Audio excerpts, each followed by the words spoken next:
During all those years when Alan Alda starred in MASH, he also wrote for the show.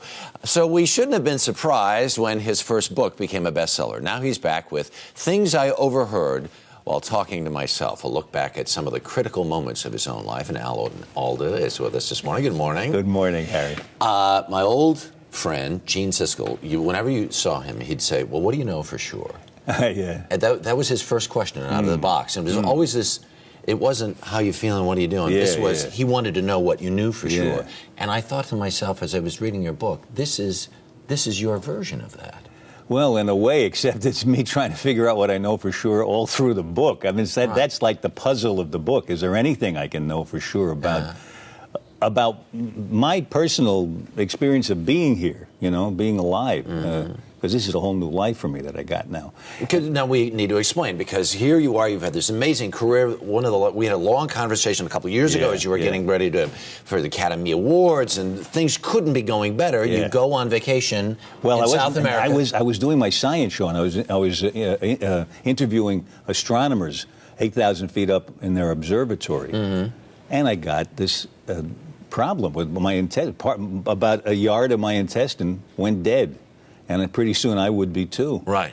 And a wonderful surgeon who was there in the middle of the night in this little town in Chile saved my life.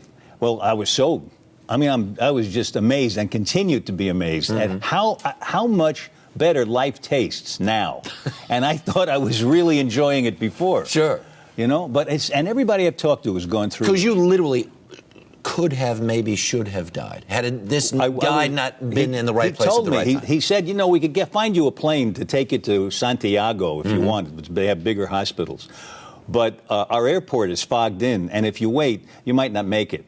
So he was telling me I was checking out of the hotel. So how different does it taste? How different is It's amazing how much better it tastes. But the trouble with it is I want that to go on and on. I'm very greedy. I want to really... I not only want to taste it, I want to, at the end, feel that it was all worth it. So I don't want to look back on it and say, well, what was all that? Or, I have these trophies, so I guess I must have had a good life. I want to really feel it, So that's what I'm looking for in this. That's what I'm trying to find out if I really know. Right. Well, if you've done all of this writing, because you've done many speeches over the years for different schools, and you sort of set a challenge for yourself when you get ready to talk to people. Always. I was always scaring myself. Yeah. And I still do that. And I think that's one of the ways I have of feeling alive, is to really go into it thinking, how am I going to talk to these people? I talk to people I shouldn't be talking to. Right. Doctors graduating from medical school, physicists graduating from Caltech. I gave the grand rounds. What do you bring to that party? I gave the grand rounds lecture at a psychiatric hospital.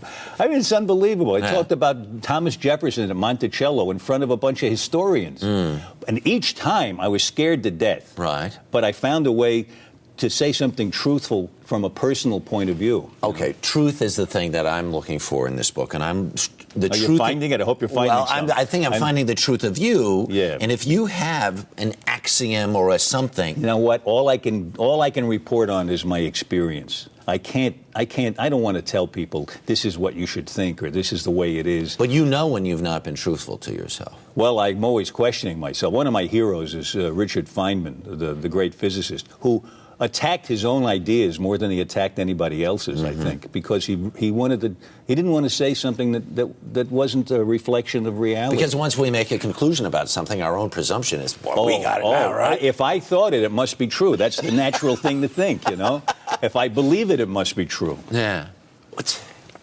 I was humbled as I read this book. Well, I'm humbled by hearing you say that. Let's all get humbled together.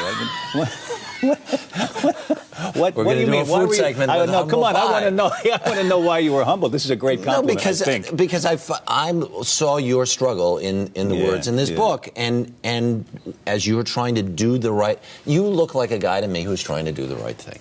I am trying to figure it out. Yeah, that's true. I am. Yeah, and I'm still trying to figure it out. All right. Well, read the book, and then you can find out all the mistakes. What a nice talk. Thank you very much for talking with me, Harry. You bet. I always enjoy it. If you would like to read an excerpt from Things I Overheard While Talking to Myself, go to our website. Or go to my website, alanalda.com.